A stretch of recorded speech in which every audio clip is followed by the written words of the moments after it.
Only in the last decade, society has become aware of the disparity between men and women. It was not imposed by nature, but created by men over the centuries.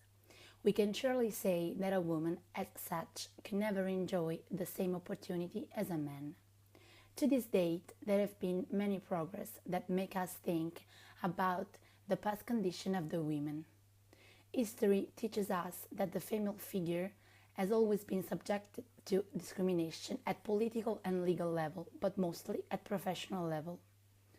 No woman was allowed to aim for professions such as writing or acting. Only men, with their so-called superiority, could aim for those professions. From ancient Greece, where young ladies were hardly taken into account, going through the Middle Ages, during which the Church plays a key role when it comes to handling society and family. Just the birth of a daughter was a disgrace. It is a paradox, but during the 16th and the 17th century, a woman reigned masterfully over England and Scotland. No one has ever tried to doubt the power she earned by bloodline. During the 18th century, with the literary saloons, there have been some improvement.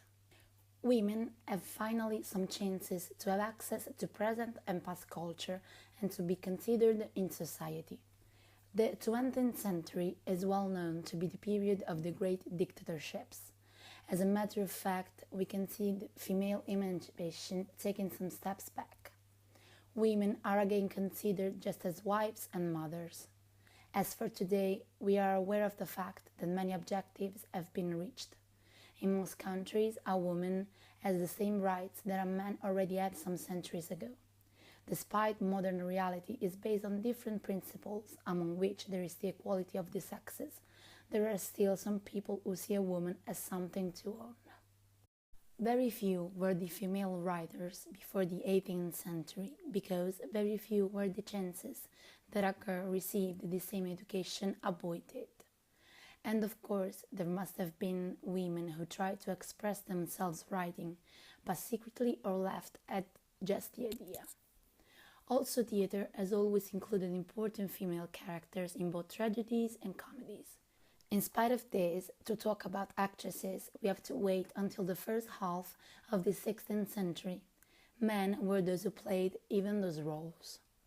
Jane Austen, famous English writer, as a young girl has the chance to study. There are many notes of a very young Jane.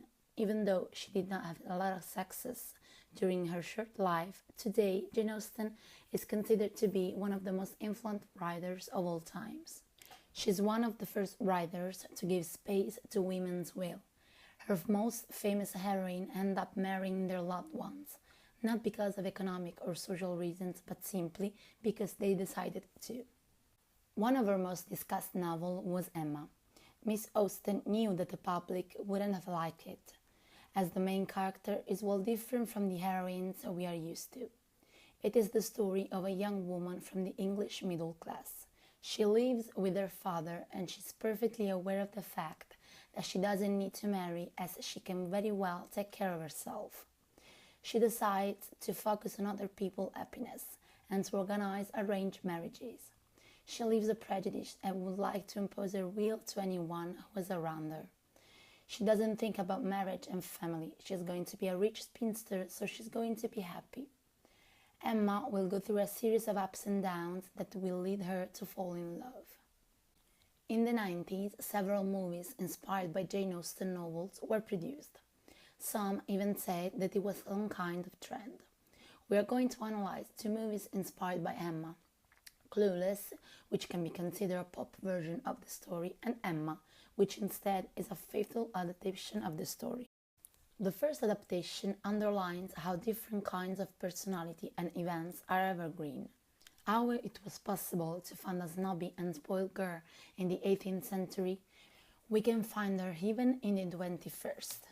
Obviously, some elements due to the different locations have been changed, but it doesn't damage the story. On the contrary, Emma is closer to the original story. Neither one of the adaptations is as detailed as the novel, but of course the actors and the images will help complete the whole. Of course, there are differences between the movies and the novel, but at the same time, there are some characteristics that stay the same in both. It is interesting how, in the 18th century, when a girl was almost 18, all she had to worry about was finding a gentleman and getting married. In the 90s, the young girl just wants to hang out with the boy she likes. She's not even considering the idea of marriage. The century we live in is crucial in the process of building a personality. Stereotypes are made to be turned upside down, mainly when they are established without a real reason, but according to a distorted reality. It is important to underline how the female figure has been fundamental over the century for the society's progress. It was then proved that the female contribution both in literary and cinematographic fields was essential, as the female mind and creativity are able to elaborate things that men avoided. Our generation has been taught to treat women as equals, as human beings free to choose and not just as accessories. Every woman has the right to choose what to do with her life, without the contribution of society.